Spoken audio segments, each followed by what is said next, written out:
Anthony Hartwig here with our first Cardinal Mooney volleyball player profile of the season, and we're joined by a very special young talent, sophomore Natalie Blasko, joining us. Natalie, thank you so much for taking the time to join us. Thank you for having me.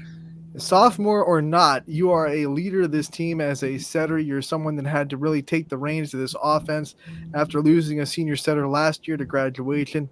Talk to me about the mental aspect of getting ready for this season in the summer and the preseason workouts and trying to build a relationship with these hitters and try to step up as a leader for this team. In the beginning, I was very nervous because I was taking on such a huge role. But with the support of my teammates, my coaches, and everyone encouraging me, I stepped into the position and I knew I got it. And I think I've really shown up to my spot and I've done well so far. So some nerves early. Was there a moment when you kind of figured out like, okay, this is working for me and I'm the best option and I have confidence in myself to go and be a setter and be a leader? Um, in summer league, I realized wow, I really work well with my hitters, and especially in our Jackson Mountain scrimmages is when I realized this is my spot and I deserve it. Now, when you talk to, upperclassmen, they talk about being a leader and you talk about, just being a leader on the court. Setters have to be a leader, right? So what's it been like to be a leader to some of these older girls that you look up to so much and taking that role as a sophomore? It's been fun, and I really think I am a huge part of the team leadership wise because I am the setter. I'm always being encouraging and I'm always cheering everybody on. Even if we do something bad, it's okay and we'll get the next point.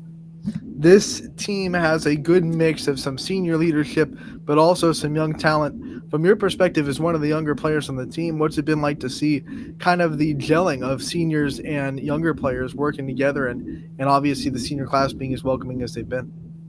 They've been very welcoming, and they told me, you're the leader, stick with your position and tell us what to do if you need us to change. So they were very understanding, even though I am younger, that I'm the leader and I will have to tell them to change things or do this instead. What's it been like for you to see seniors who sometimes seniors get that idea that like I'm the senior so I deserve this, but these seniors at Cardinal Mooney, they are humble enough to say, hey, you're our leader. If you need to put us in a different spot, do it. What's that been like to see seniors be able to do that for you? It was very supportive, and I am pretty close with all the seniors because of the relationship I have with them with my sister, and they just really were excited for me and are very understanding that I needed to be here to do my job. A very awesome segue to our next question. Obviously, your sister, Anjali, is a senior defensive specialist on this team. What's it mean to you to share this season with your sister and to be able to share one last year on the court with her and to be able to try to give her the best senior season she could possibly have? It's very special to me because she's my sister and I always look up to her, and being together on the court and working together with her passes for me to set is a lot of fun. And when we do something together, if she passes me the ball and then I set it and we get the point, it's a very good feeling that my sister helped me to make that set and get the point. What's that connection like? What's that bond of sister like when she gets the pass, you get the set? Does it feel any different? Does it feel a little bit better knowing that your sister was the one that put that ball up in the air for you? Yeah, it feels better because me and my sister are so tight, and when we do something good, we are overexcited for each other, and her giving me the pass that we scored on is just much better, and it's more fun when she does it than anyone else. You talk about how close you two are. Do you think being on the same team has made you closer, or have you always been sisters that are just close with each other? We've always been really close with each other as sisters, and being on the same team hasn't really changed that or made it even better. We're very close. All right, let's talk about some of the things that you like off the volleyball court. When volleyball is too much, or you just need that mental break. You need something to get your mind off the sport. What kind of things do you like to do? I like to play lacrosse, and so that's another sport I do with my sister. So we'll go outside, we'll pass around the ball, and some days when I just need a break, I'll just take some time off, watch some film on volleyball, and relax. That's a true definition of an athlete. What do you like to do when you're not playing volleyball? I just like to play another sport in lacrosse. When you talk about lacrosse, that is also coached by Tony Shaheen, who is your volleyball coach. So you get her in the lacrosse season, you get her in the volleyball season, which means you have obviously built a huge trust with her. What's it Yes. like to be coached by Coach Shaheen, and what has she meant to you in your athletic journey? She is the person I look up to for advice, for making me better, and we became really close between these 2 seasons. And she's my number one supporter for making me better. I mean, we talked about getting your confidence in the summer, earlier in this interview, but what was it like when Coach Shaheen came to you and said, "You're my setter. You're the one I trust in that position"? What did that mean to you? I was very grateful that she said that to me, and I knew that she trusted me, and I could trust her too with why she thought I was the best. And it just took a lot of trust between both of us, and we knew I could do it. What is the volleyball skill that you've maybe gotten the most good at throughout your Mooney career that you think you give Coach Shaheen the most credit in making you where you are now? I think it's my hustle. I try everything not to let the ball drop, and I'm always high on communication because I am the setter. But I think my main reason is because of my hustle. Right. So when you're diving for a ball, you're going for everything you got. What is it that gives you that fire? Because not everybody can put their body on the line to go get a ball. It's a special thing. An athlete has to have that unbelievable competitiveness and that fire to go and get that ball. What gives it for that to you? What is your fire? What is your kind of hype up that makes you be able to do that? Doing it for my team and everybody else on the court, even if it's not just for me to make me look good because I got the ball. I do it for my team, and so we can achieve and get the next point. You're just a sophomore, so there's a lot still to be accomplished in your career. What are some goals that you have for yourself, not just for the end of this season, but that you want to see yourself accomplish throughout the rest of your career at Cardinal Mooney? I would like to see myself reach my 1,000 assists and stick with running a 5-1 for the rest of my time at Mooney. Let's talk about the senior setter Addison Stacy that left obviously last year to also on the lacrosse team. What did being with her your freshman year and seeing how she handled stepping into a setter role herself, because she was the brand new setter for the varsity level last year? What did watching her go through that and taking her notes do for you this year, stepping into the role yourself as a sophomore? She really showed me that it can be done stepping into a huge new role. And I always looked up to her every time she was playing on the court, always at practice. I would always watch her and what she would do and talk to her. I would just talk to her and she's like, do this, you've got it, like you've got it. She would always cheer me on, and it was all the support that she gave me that made me realize I can do it. There are a lot of great moments in a volleyball match. What's your favorite feeling in a volleyball match? Is it a big dig? Do you like it when you get that perfect set? Maybe when one of your teammates gets a humongous kill, maybe a block? What's your best feeling in volleyball? My best feeling is when I give my hitters a perfect set and then they kill the ball and always put it down. And it's just the best feeling that wouldn't have happened unless I set the ball perfect to them. A lot of people think setting is just putting the ball up and letting the hitters go, but every hitter likes to be set in different positions, and you have to kind of know that. What's it been like to learn that as the season goes on and get more and more close to perfection with your hitters?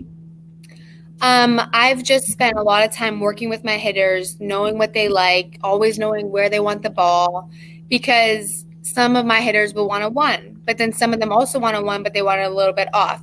So it's really just learning your hitters and knowing where they want the ball and giving it to them where they want. Let's talk about this season as a whole. Obviously, it didn't get off to the best start, but you guys have really bounced back from that. Your 7-win team now. What was it like to go through that adversity and get yourselves off the mat and now see yourself have a little bit more consistency as a team and put together a quality season? It was a good feeling when we started getting some W's on games, and I think when we would make a mistake, we used to get mad and stay mad, but now we know that we need to just keep encouraging each other, never let the energy down, and just have fun. Having fun is one of our favorite things, and when we have fun, we play our best. We've talked about some of your role models on the court with last year's setter Addison Stacy and your sister, obviously. Who are some of your role models off the court? Who are some people that you go to when you need inspiration or you need to pick me up, maybe on your down days? I always go to my parents, my mom and my dad, and obviously my sister, but she's on the team, and my friends. They're always there for support. All right, before we let you go, I want to hit you with some rapid fire questions, get to know you a little bit off the court. My first question is, what was your favorite Saturday morning cartoon as a child? I liked Blue's Clues a lot.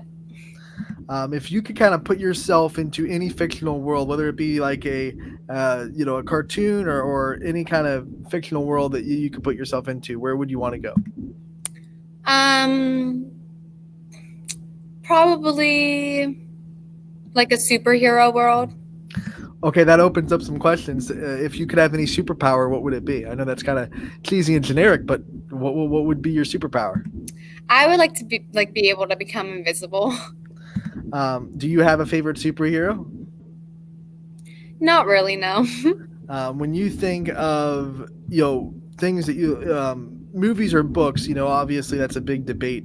Which one do you lean more towards? Are you a good book or a good movie? I'm a good movie. Sunrise or sunset? Which one do you like better? Sunset. When you think of music, what does your playlist look like? Especially pregame playlist. What's your pregame playlist look like? It's a lot of pop music and rap before I play a game. Does your pregame playlist differ from your just every day I want to listen to music playlist, or is it pretty much the same? It's pretty much the same, but like if I'm not in the game, like sometimes I'll listen to country and stuff, or like even sad music, but never before my game do I listen to country. What? Never. Not once. No. Okay. What's one song, no matter like what your mood is before the game or what you're looking at, it can always just put you in that mental mindset that you have to be at to go play at your best? All Me. When you think of things that you probably spend too much money on that you might get in trouble for every now and then, what's that one thing that you spend too much money on? Probably like Starbucks and different kind of drinks. What was your last impulse buy? Thing that you saw and you just had to get it. You didn't care what the consequences were. Like the newest makeup thing from Tarte. All right, last one before we let you go. Who is the best dancer on Cardinal Mooney's volleyball team? Because I know you got a lot of them. Definitely Amara. All right, Natalie, I want to give you the chance before this interview is over to thank your support system, the people that are in your corner that have always been there for you. I want to give you as much time as you want to give them a shout out and give them the spotlight they deserve. I want to thank my mom and my dad who are always there for me whenever I need, especially my coaches who really led me to where I became and where I am today. And then all my friends and all my family who are always so supportive and with me through every step of my journey. And then my teammates who always encouraging me and knowing I can do it and giving me the best advice. All right, Natalie, we want to thank you so much for taking the time to join us and talking about your sophomore season and what it's been like to step in as a setter. We appreciate it. We wish you the best of luck the rest of this year. We can't wait to keep covering you your whole career at Mooney and talk to you real soon. Thank you so much.